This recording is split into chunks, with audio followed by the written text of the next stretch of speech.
എന്നോട് പറഞ്ഞത് നമ്മൾ ഇപ്പോഴേ ചെയ്യുന്ന സിനിമകളുടെ ഈ കാലഘട്ടത്തിലൊന്നുമല്ല നമ്മൾ പോകുന്നത്.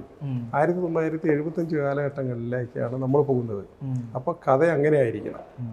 അന്ന് ഒരു ക്രിസ്ത്യൻ കുറേ കുടുംബങ്ങൾ, ഒരു പള്ളിയുടെ ഇടവക എന്നാണ് അത് പറയുന്നത്. അത് അവിടെ താമസിക്കുന്ന കുറച്ച് സാധാരണക്കാരുടെ കഥയായിരിക്കണം. ഒരു എന്താ പറയുക, ആർക്ക് കാണുമ്പോഴും അന്നത്തെ കാലഘട്ടം അവരുടെ മനസ്സിൽ പതിയണം ഈ സിനിമ കാണുമ്പോഴേ. അങ്ങനെ ഒരു കഥയായിരിക്കണമെന്ന് പറഞ്ഞു. ഈ ക്രിസ്തുവായി അഭിനയിച്ച വ്യക്തി മരിച്ചു. അപ്പോൾ അദ്ദേഹത്തിൻ്റെ ജീവിതം ഈ ഭൂമിയിൽ അവസാനിക്കുക. അപ്പോൾ ക്രിസ്ത്യാനികളുടെ ആ വിശ്വാസമനുസരിച്ച് ഇനി ഈ ആത്മാവ് സ്വർഗത്തിലേക്ക് പോകുമെന്നാണ്. അവിടെ പോയി ഇനി ജീവിക്കേണ്ടി വരുമെന്നാണ് എല്ലാവരും വിശ്വസിക്കുന്നത്. അപ്പോൾ ഇത് അടക്കം ചെയ്യാൻ കൊണ്ടുപോകുന്ന സമയത്ത് ഈ മരിച്ചു കിടക്കുന്ന ആളിൻ്റെ ആത്മാവ് തന്നെ ഈ സ്വർഗത്തിൽ എന്നെ കയറ്റണമേ, അവിടെ എനിക്ക് താമസിക്കുവാനായിട്ട് ഇടം കിട്ടണമേ എന്നുള്ള ഒരു വിലാപമാണ്. അതാണ് ഇതിൽ എഴുതി ഫലിപ്പിച്ചിരിക്കുന്നത്. അപ്പോൾ ആ ഫാദർ പറഞ്ഞത് ഇത് മാറ്റണം, ഈ ശുഭമായി എന്നുള്ള വാക്ക് മാറ്റണം. കാരണം ഈ ശുഭമായി എന്ന് പറയുമ്പോൾ അതൊരു ഇത്രയും വയസ്സായിരിക്കുന്ന യേശുദാസ് സാറിന് ഈ പാട്ട് പാടുമ്പോഴത്തേക്കുള്ള ആ വാക്ക് ഉൾക്കൊള്ളാൻ കഴിയില്ല എന്നാണ് സാറിൻ്റെ വൈഫിൻ്റെ തീരുമാനം.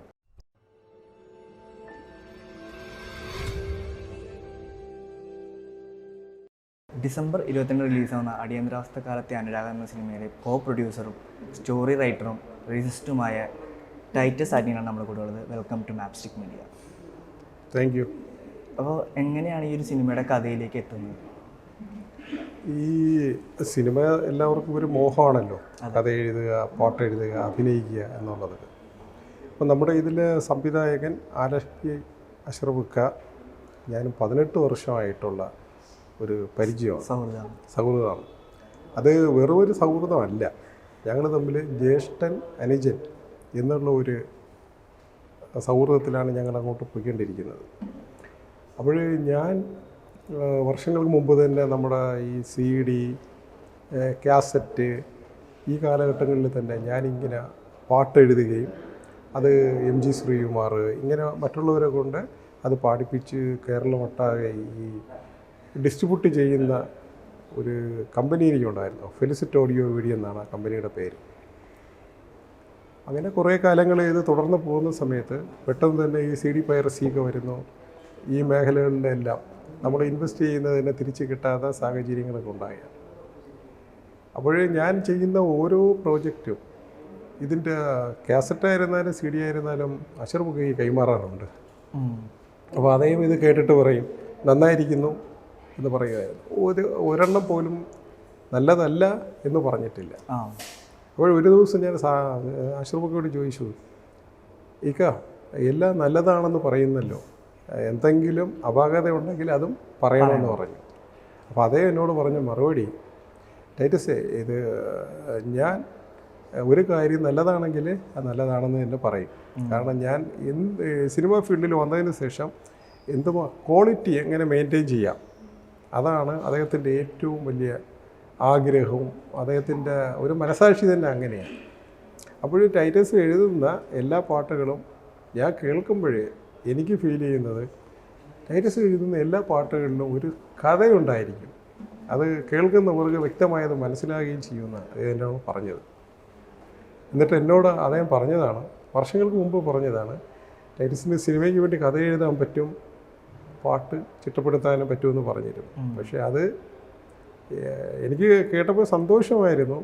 പക്ഷേ ഇത് ജീവിതത്തിൽ എന്തെങ്കിലും പ്രാവർത്തികമാകുമോ ഇല്ലയോ എന്ന് എനിക്കറിയില്ലായിരുന്നു. അപ്പോഴൊരിക്കൽ അദ്ദേഹം എന്നോട് പറയുണ്ടായി, നമുക്ക് എപ്പോഴെങ്കിലും ഒരു പ്രോജക്റ്റ് ചെയ്യണം.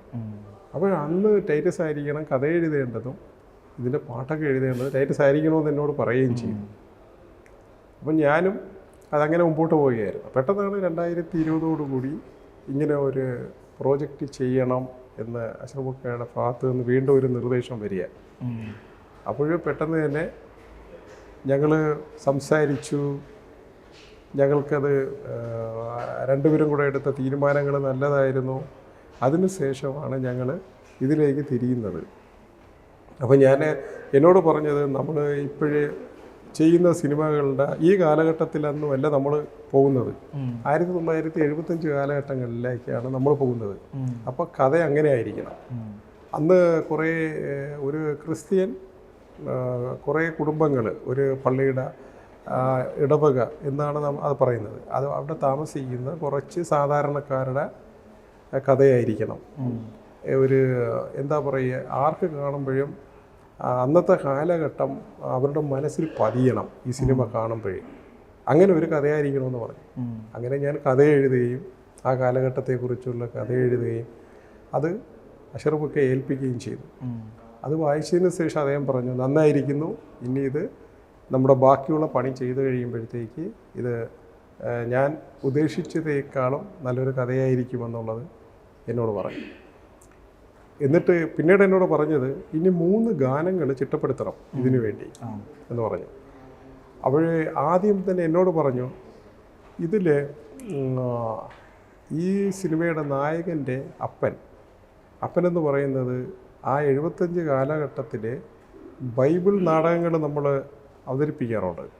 ഈ ബൈബിൾ നാടകം എന്ന് പറയുന്നത് അത് നമ്മൾ അത് ഷൂട്ട് ചെയ്ത് ഫലിപ്പിക്കുക എന്ന്, അത് കാണിക്കുക എന്ന് പറഞ്ഞാൽ തന്നെ അന്നത്തെ കാലഘട്ടം അനുസരിച്ച് കാണിക്കണമെങ്കിൽ അതിൻ്റേതായ ബുദ്ധിമുട്ടുകളുണ്ട്. ആർട്ടും ഇതൊക്കെ വളരെ, കോസ്റ്റ്യൂമായിരുന്നാലും മേക്കപ്പായിരുന്നാലും എല്ലാം അതിൻ്റേതായ ഒരു ഒറിജിനാലിറ്റി വേണം. അപ്പോൾ തിരുവത്താഴം എന്നുള്ള നാടകമാണ് ഇതിൽ കാണിക്കുന്നത്. അപ്പോൾ അതിൽ ക്രിസ്തുവായി അഭിനയിക്കുന്ന വ്യക്തി മരണപ്പെട്ടു പോവുകയാണ്. അപ്പോൾ അദ്ദേഹത്തിന് എല്ലാവർക്കും അറിയാം. അങ്ങനെ എല്ലാവർക്കും സുപരിചിതനായ ഒരു വ്യക്തിയാണ്. ഇദ്ദേഹം മരിച്ചു പോകുമ്പോഴത്തേക്ക് ഇദ്ദേഹത്തിൻ്റെ സെമത്തേരിയിൽ അടക്കം ചെയ്യാൻ കൊണ്ടുപോകുമ്പോൾ ആ സമയത്തുള്ള ഒരു വിലാപഗാനമാണ് ആദ്യമായി എഴുതേണ്ടത്. അത് പാടുന്നത് യേശുദാസ് സാറായിരിക്കുമെന്ന് എന്നോട് പറഞ്ഞത്. പെട്ടെന്ന് തന്നെ എനിക്ക് ഞാൻ ആദ്യമായി സിനിമയ്ക്കൊരു പാട്ട് എഴുതുന്നു, അത് യേശുദാസ് സാറ് പാടണം എന്ന് പറഞ്ഞപ്പോഴേ എനിക്ക് പെട്ടെന്ന് തന്നെ ഒരു ഷോക്ക് പോലെ ഉണ്ടായത്. അപ്പോൾ എന്നോട് പറഞ്ഞു, അതിന് ടൈറ്റസിനെ സാധിക്കും എഴുതാൻ പറഞ്ഞു. ഇത്രയും കഥ എഴുതാമെങ്കിൽ അതും സാധിക്കുമെന്ന് പറഞ്ഞു. അങ്ങനെ ഞാനത് ആ വിലാപഗാനം ഞാൻ എഴുതി. ആ ഗാനം എന്ന് പറയുമ്പോഴത്തേക്ക് അതുകൊണ്ട് ഉദ്ദേശിക്കുന്നത്, എഴുതിയ എൻ്റെ ഭാവന എന്ന് പറയുന്നത്, ഈ ക്രിസ്തുവായി അഭിനയിച്ച വ്യക്തി മരിച്ചു. അപ്പോൾ അദ്ദേഹത്തിൻ്റെ ജീവിതം ഈ ഭൂമിയിൽ അവസാനിക്കുക. അപ്പോൾ ക്രിസ്ത്യാനികളുടെ ആ വിശ്വാസമനുസരിച്ച് ഇനി ഈ ആത്മാവ് സ്വർഗത്തിലേക്ക് പോകുമെന്നാണ്. അവിടെ പോയി ഇനി ജീവിക്കേണ്ടി വരുമെന്നാണ് എല്ലാവരും വിശ്വസിക്കുന്നത്. അപ്പോൾ ഇത് അടക്കം ചെയ്യാൻ കൊണ്ടുപോകുന്ന സമയത്ത് ഈ മരിച്ചു കിടക്കുന്ന ആളിൻ്റെ ആത്മാവ് തന്നെ ഈ സ്വർഗത്തിൽ എന്നെ കയറ്റണമേ, അവിടെ എനിക്ക് താമസിക്കുവാനായിട്ട് ഇടം കിട്ടണമേ എന്നുള്ള ഒരു വിലാപമാണ്. അതാണ് ഇതിൽ എഴുതി ഫലിപ്പിച്ചിരിക്കുന്നത്. അപ്പോൾ ഇതിൽ ആദ്യത്തെ വരി, ഈ പാട്ടിൻ്റെ ആദ്യത്തെ വരി എന്ന് പറയുമ്പോഴത്തേക്ക്, ആത്മനാഥ കരുണാമയ എൻ ജീവിതം ശുഭമായി എന്നാണ് ഞാൻ എഴുതിയിരുന്നത്. അപ്പോൾ അതിൻ്റെ ലാസ്റ്റിൽ ശുഭമായി എന്നാണ് എഴുതിയിരുന്നത്. അപ്പോൾ ഈ ഭൂമിയിലെ ജീവിതം കഴിഞ്ഞു, ഇനി ഞാൻ അങ്ങോട്ട് വരികയാണെന്നുള്ളതാണ് അതിൻ്റെ ശുഭമായി എന്നുള്ളത്. അപ്പോൾ പെട്ടെന്ന് തന്നെ ഇത് യേശുദാസ് സാറിന് ഇത് കൊടുത്തു. ഈ ലിറിക്സ് കൊടുത്തു കഴിഞ്ഞപ്പോഴത്തേക്ക് ഈ ശുഭമായി എന്നുള്ള വാക്ക് യേശുദാസ് സാറിനും സാറിൻ്റെ വൈഫിനും ഒക്കെ ഫീൽ ചെയ്തു. അപ്പോൾ അവരത് നമ്മളോട് പറഞ്ഞില്ല. അത് ഈ തിയോളജി പഠിച്ച് ഒരു അച്ഛനെ കൊണ്ട് കാണിച്ചു, ഫാദറിനെ കൊണ്ട് കാണിക്കുകയുണ്ടായി. ഈ വാക്ക് ഇവിടെ ശരി ആകുമോ എന്നുള്ളതായിരുന്നു ഇവരുടെ ചോദ്യം. അപ്പോൾ ആ ഫാദർ പറഞ്ഞത്, ഇത് മാറ്റണം, ഈ ശുഭമായി എന്നുള്ള വാക്ക് മാറ്റണം. കാരണം ഈ ശുഭമായി എന്ന് പറയുമ്പോൾ അതൊരു ഇത്രയും വയസ്സായിരിക്കുന്ന യേശുദാസ് സാറിന് ഈ പാട്ട് പാടുമ്പോഴത്തേക്കുള്ള ആ വാക്ക് ഉൾക്കൊള്ളാൻ കഴിയില്ല എന്നാണ് സാറിൻ്റെ വൈഫിൻ്റെ തീരുമാനം. അങ്ങനെ ഇത് കാണിക്കാനുള്ള ഇതായത്. അവസാനം ഈ ഒരു വാക്ക് മാറ്റുന്നതിന് വേണ്ടി 1 മാസം ശ്രമിച്ചിട്ട് ഇത് മാറ്റാൻ വേറൊരു വാക്ക് അവിടെ കിട്ടുന്നില്ല. പല തരത്തിൽ 1 മാസം ശ്രമിച്ചു.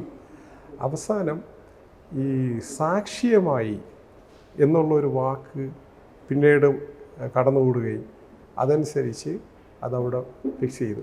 അതിനുശേഷം ഈ സാക്ഷ്യമായെന്നുള്ള വാക്ക് യേശുദാസ് സാറ് വൈഫും അത് അക്സെപ്റ്റ് ചെയ്യുക അവസാനം. അതിനുശേഷമാണ് പിന്നെ അതിൻ്റെ കാര്യങ്ങൾ മുമ്പോട്ട് പോവുകയും യേശുദാസ് സാറ് ആ പാട്ട് വളരെ ഭംഗിയായി അത് പാടുകയും ചെയ്തിട്ടുണ്ട്. കാരണം വേറെ ആർക്കും അത് പാടി ഫലിപ്പിക്കാനായിട്ട് പറ്റില്ല, അത് സാറിന് മാത്രമേ പറ്റൂ. അപ്പോൾ എൻ്റെ ആദ്യത്തെ വിലാപഗാനം തന്നെ യേശുദാസ് സാറിന് പാടിയതിൽ ഞാൻ വളരെ സന്തോഷമാണ്. എനിക്ക് ഇതിൽ കൂടുതൽ ഇനി വേറെ ഒരു സമ്മാനം ഈ ഭൂമി ജീവിച്ചിരിക്കുമ്പോൾ കിട്ടാനില്ല. ഒരുപാട് പേര് ആഗ്രഹിക്കുന്ന, എത്രയെങ്കിലും പേര് ആഗ്രഹിക്കുന്ന ഒരു ഇതാണ് ആ ഭാഗ്യം എനിക്ക് കിട്ടിയിരിക്കുന്നത്. അത് കൃത്യമായിട്ട് നമ്മുടെ സമൂഹത്തിനത് വളരെ ഉപകാരപ്രദമാകും. എല്ലാവരുടെയും മനസ്സിൽ ആ പാട്ട് നിറഞ്ഞു നിൽക്കുകയും എല്ലാവർക്കും സന്തോഷം കൊണ്ടുവരുന്നതാണ് ആ പാട്ടിനെ കുറിച്ച് ഇനി പറയാനുള്ളത്. രണ്ടാമത് അഷറഫ് പറഞ്ഞത്, രണ്ടാമത്തെ പാട്ടെന്ന് പറയുന്നത് ശ്രേയ ഘോഷലാണ് പാടുന്നതെന്ന് പറഞ്ഞു. ശ്രേയ ഘോഷനെ കൊണ്ട് പാടിപ്പിക്കുക എന്നാണ് പറഞ്ഞത്. അപ്പോൾ വീണ്ടും ഞാൻ ഞെട്ടി. കാരണം നമ്മൾ ആഗ്രഹിക്കാത്ത, അർഹതയില്ലാത്തത് കടന്നു വരിക. അപ്പോൾ അഷറഫ് എന്നോട് പറഞ്ഞത്, ആ സംവിധായകൻ അഷറഫ് പറഞ്ഞത്, ഇപ്പോഴും നമ്മുടെ ഈ ബൈബിളുണ്ടല്ലോ, ബൈബിള് പുതിയ നിയമം, ആ പുതിയ നിയമത്തിനെ 4.5 മിനിറ്റിൽ ചുരുക്കി ഒരു ഗാനമായിട്ട് എഴുതുമെന്നാണ് പറഞ്ഞത്. ആ പാട്ട് ശ്രേയ ഘോഷലിനെ കൊണ്ടാണ് പാടിപ്പിക്കുന്നത്. കാരണം മലയാള സിനിമ ഇൻഡസ്ട്രിയിൽ ഇന്ന് വരെയും മലയാള സിനിമയിൽ ശ്രേയ ഘോഷൽ ഒരു ഡിവോഷണൽ സോങ്സ് പാടിയിട്ടില്ല. അങ്ങനെ ഒരു പ്രത്യേകതയും ഈ പാട്ടിനുണ്ട്. അങ്ങനെ ഈ 4.5 മിനിറ്റിൽ ബൈബിളിനെ, പുതിയ നിയമത്തെ ചുരുക്കി എഴുതിയ പാട്ടാണ് സ്വർഗത്തിൽ വാഴും യേശുനാഥ, സ്നേഹം ചൊരിയുന്ന ജീവനാഥ. അതാ ഈ പാട്ടിൻ്റെ തുടക്കം. അത് ശ്രേയ ഘോഷലിനെ പാടാനായിട്ട് കൊടുത്തു. അഫ്സൽ യൂസഫാണത് കമ്പോസ് ചെയ്തിരിക്കുന്നത്. അതുപോലെ തന്നെ ഈ ആത്മനാഥ കരുണാമയ എന്നുള്ള പാട്ട് AJ ആൻ്റണി അദ്ദേഹമാണിത് കമ്പോസ് ചെയ്തിരിക്കുന്നത്.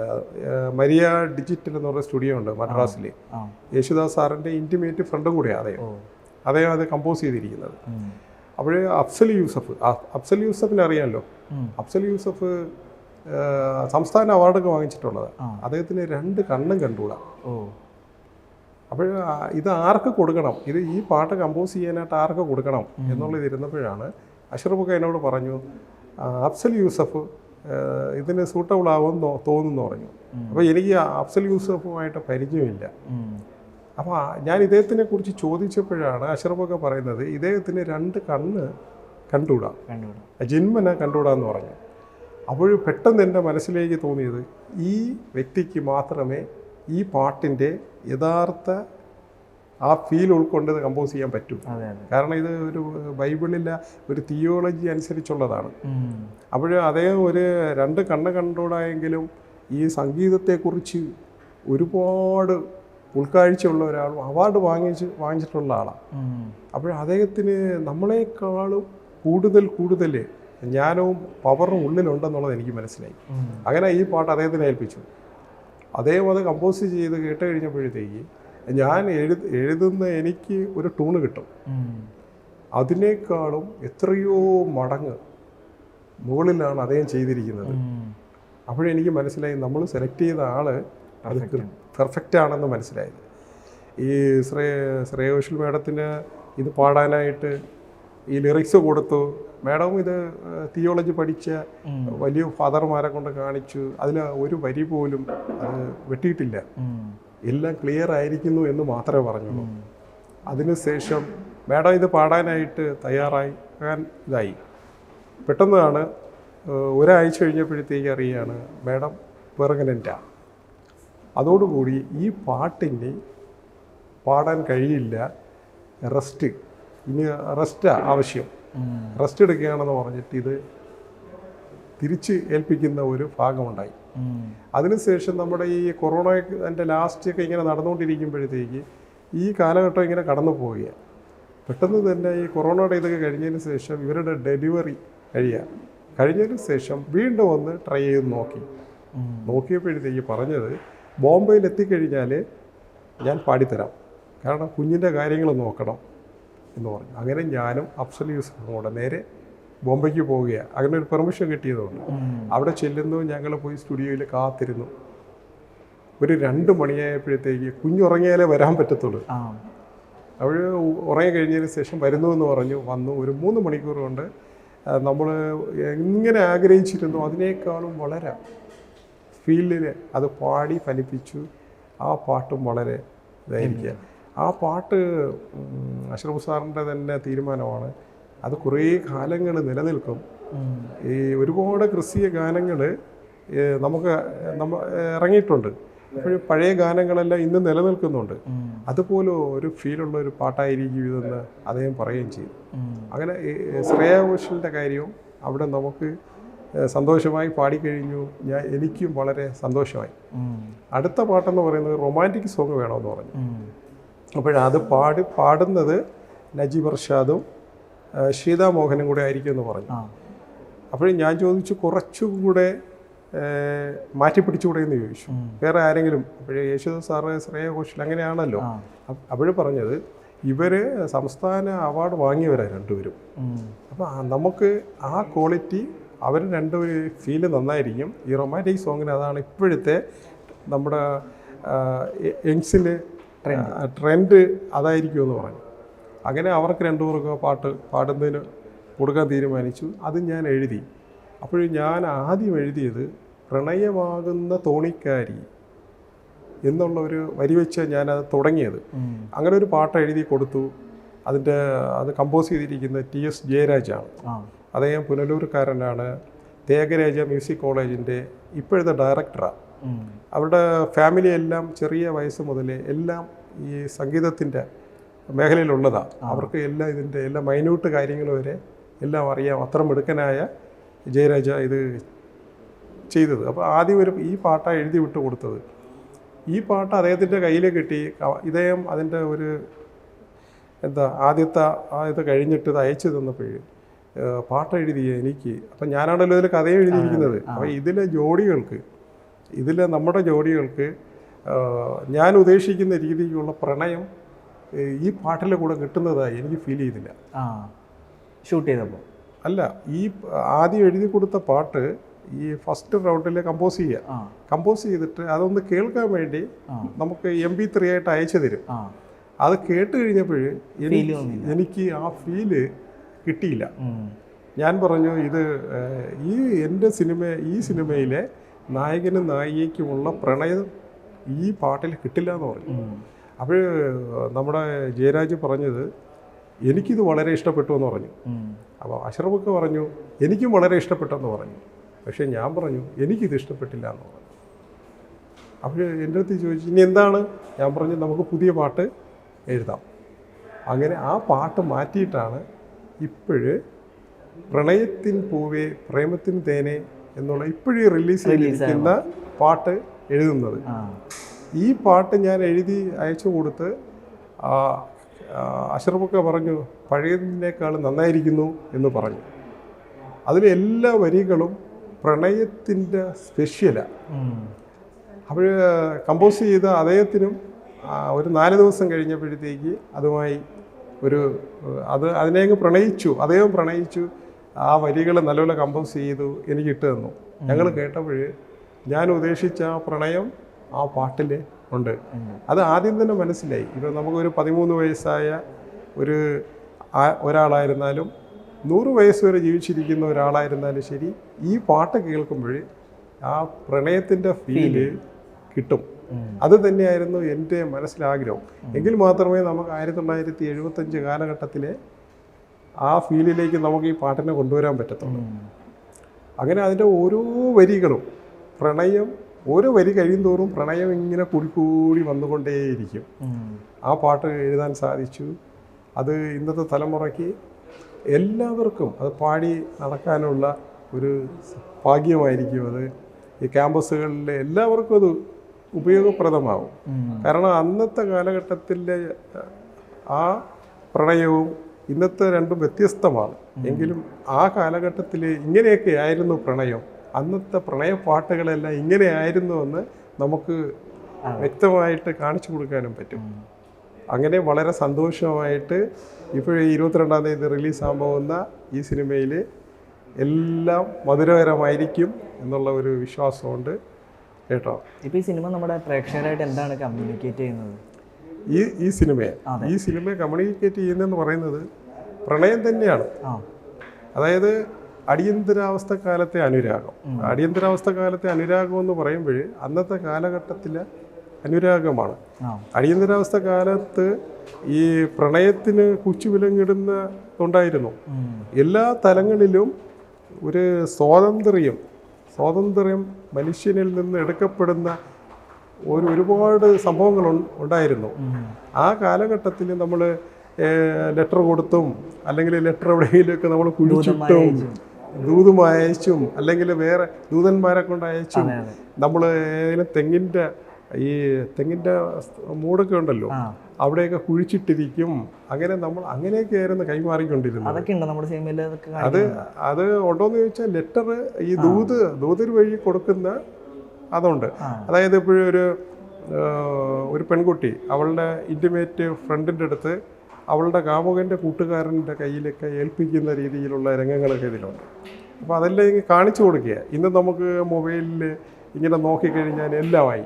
അപ്പോൾ അന്നത്തെ കാലഘട്ടത്തിലെല്ലാം അന്നത്തെ ചെറുപ്പക്കാർ പ്രണയിച്ചിരുന്നത് എങ്ങനെയാണ്, ആ പ്രണയത്തിൻ്റെ ഫീൽ എന്താണ് അന്ന് ഉൾക്കൊണ്ടിരുന്നത്. അതുകൊണ്ട് പ്രണയം എപ്പോഴും എന്താണെന്നറിയോ, അത് അതിൻ്റേതായ ഒരു പെർസെൻറ്റേജ് എത്തിക്കഴിയുമ്പോഴത്തേക്ക് അതിനിങ്ങനെ വൈബ്രേഷൻ ഉണ്ടാകുന്നതാണൊക്കെ ഫീൽ ചെയ്യുന്നത്. അത് ലോകത്തിൻ്റെ തുടക്കം മുതൽ നമുക്ക് മനസ്സിലാക്കാൻ കഴിയുന്നത് അങ്ങനെയാണ്. അതാണ് പ്രണയം വേദനയാണ്, സങ്കടമാണ്, ദുഃഖമാണെന്നൊക്കെ നമ്മൾ പറയാറുണ്ട്. പക്ഷേ ഈ പ്രണയത്തിനെന്ന് പറയുന്നത് ഒരിക്കലും മരണമില്ല. ഇത് നമ്മുടേതായ ചിന്താഗതിയിൽ നമ്മൾ പോകുമ്പോഴത്തേക്ക് അതിനെ എങ്ങനെയാണ് നമ്മൾ ദുർവ്യാഖ്യാനം ചെയ്യുമ്പോഴത്തേക്കാണ് ആ പ്രണയത്തിന് നമ്മളെ മരണം ഉണ്ടാകുന്നത്. അല്ലാതെ പ്രണയത്തിന് ആർക്കും കൊല്ലാൻ കഴിയില്ല. കാരണം ഈ പ്രണയവും പ്രേമം ഈ കാമം ഇതെല്ലാം എവിടെന്നാ?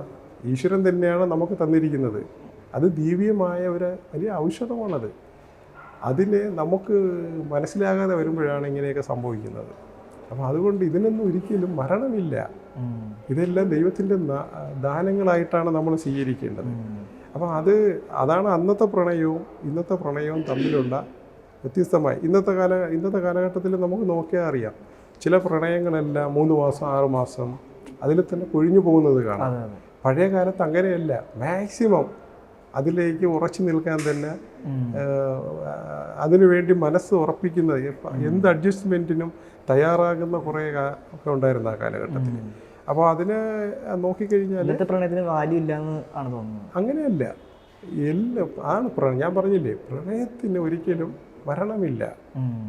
അത് മാറ്റം സംഭവിച്ചിട്ടുണ്ട്. ഇപ്പോഴ് ഈ അടുത്ത കാലത്ത് എൻ്റെ ഒരു ഫ്രണ്ട് പറയാറുണ്ടായി, എൻ്റെ മകന് ഈ ആത്മീയതയിൽ വളരെ ഒരു ഇൻട്രസ്റ്റ് ഇല്ലയെന്ന് പറഞ്ഞു. അപ്പോൾ ഞാൻ ചോദിച്ചാൽ അത് എന്താണ് പറയുന്നതെന്ന് ചോദിച്ചു. അദ്ദേഹം ഈ രാമായണമോ മഹാഭാരതമോ അല്ലെങ്കിൽ ബൈബിളോ ഒന്നും എടുത്ത് വായിക്കുന്നത് ഇവർ കാണുന്നില്ല, ഇവർക്ക് കാണാനും പറ്റുന്നില്ല അത്. അപ്പോൾ ഈ സാഹചര്യത്തിൽ ഈ പാരൻസിൻ്റെ ചിന്ത എന്താണ്? ഇദ്ദേഹത്തിന് ആത്മീയതയില്ല. കാരണം ഈ പറയുന്ന ഈ വേദഗ്രന്ഥങ്ങൾ കയ്യിലെടുത്ത് വെച്ച് വായിക്കുന്നത് കാണാത്തത് കൊണ്ടാണ് അവർക്ക് ഈ സംശയം തോന്നുന്നത്. പക്ഷേ അദ്ദേഹത്തിൻ്റെ കയ്യിൽ എപ്പോഴും എന്താണ് ഈ മൊബൈൽ ഇരിപ്പുണ്ട്. ഇതേ മൊബൈൽ വഴി പലതും നോക്കുന്നുണ്ട്. അപ്പോൾ ഞാൻ അദ്ദേഹത്തിൻ്റെ മകനോട് ഞാൻ ചോദിച്ചു, ആത്മീയതയിൽ താല്പര്യമില്ലേ എന്ന് ചോദിച്ചു. അപ്പോഴെന്നോട് പറഞ്ഞത്, അങ്കിൾ എനിക്ക് ആത്മീയത വലിയ ഇഷ്ടമാണെന്ന് പറഞ്ഞു. ഇപ്പോഴത്തെ തലമുറയെ മനസ്സിലാക്കാൻ വേണ്ടി ഞാൻ പറയുക.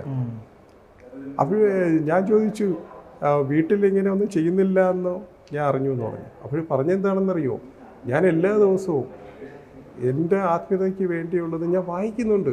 പക്ഷേ അത് മൊബൈൽ വഴി ഇതിൽ നോക്കിയിട്ടാണ് വായിക്കുന്നത്.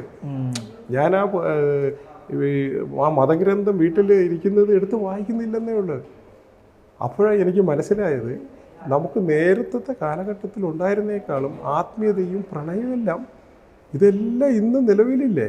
ഇന്നത്തെ തലമുറയ്ക്ക് അവർ ഡീപ്പായിട്ട് കാണുന്നുണ്ടത്.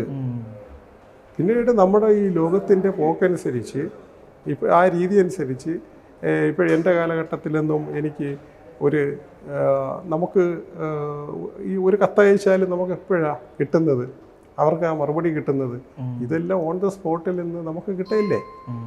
അപ്പോൾ അതുകൊണ്ട് അഡ്വാൻസ് ആയിട്ട് കിട്ടുകയാണ്. ഇത്ര അഡ്വാൻസ് ആകുമ്പോഴത്തേക്ക് അവരും ഇന്നത്തെ തലമുറ അതിൽ അഡ്വാൻസ് ആകുകയാണ്.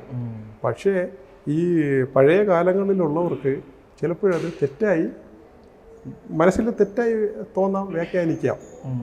അതാണ് അതിൻ്റെ വ്യത്യാസമായ ഇതാണ്. അല്ലാതെ ഇന്നത്തെ തലമുറയില്ലേ, എൻ്റെ കാഴ്ചപ്പാടിൽ നല്ല അവർ പെർഫെക്റ്റാണ്. അവരുടെ സേഫ്റ്റി ഈ പ്രണയത്തിലായിരുന്നാലും ഏത് വിഷയത്തിലായിരുന്നു അവരുടെ സേഫ്റ്റി അവർക്ക് നോക്കാൻ അറിയാമെന്നുള്ളവരെന്നാണ് എൻ്റെ അഭിപ്രായം. അപ്പോൾ നമ്മുടെ സിനിമ എന്തെങ്കിലും റിലീസ് ആകാൻ പോവാണ്, എന്താണ് നമ്മുടെ ഓഡിയൻസിനോട് പറയാനുള്ളത്? ഓഡിയൻസിനോട് പറയാനുള്ളത് 75 കാലഘട്ടത്തിലെ ആ കഥ ഇപ്പോൾ നമ്മൾ ഇപ്പോഴിറങ്ങുന്ന സിനിമയെ പോലെ നമുക്ക് തോക്കുകൊണ്ടുള്ള വെടിവെപ്പോ മനസ്സിലായില്ലേ, അങ്ങനെയുള്ള ഒരു മാജിക് പരമായിട്ടുള്ള ഒരു കാര്യങ്ങളും ഞങ്ങളത് ചെയ്തിട്ടില്ല. ഞങ്ങൾ ചെയ്തിരിക്കുന്നത് അതിൻ്റെ ആ ലൊക്കേഷനൊക്കെ ഇല്ലേ, അത് നാച്ചുറലാണ്.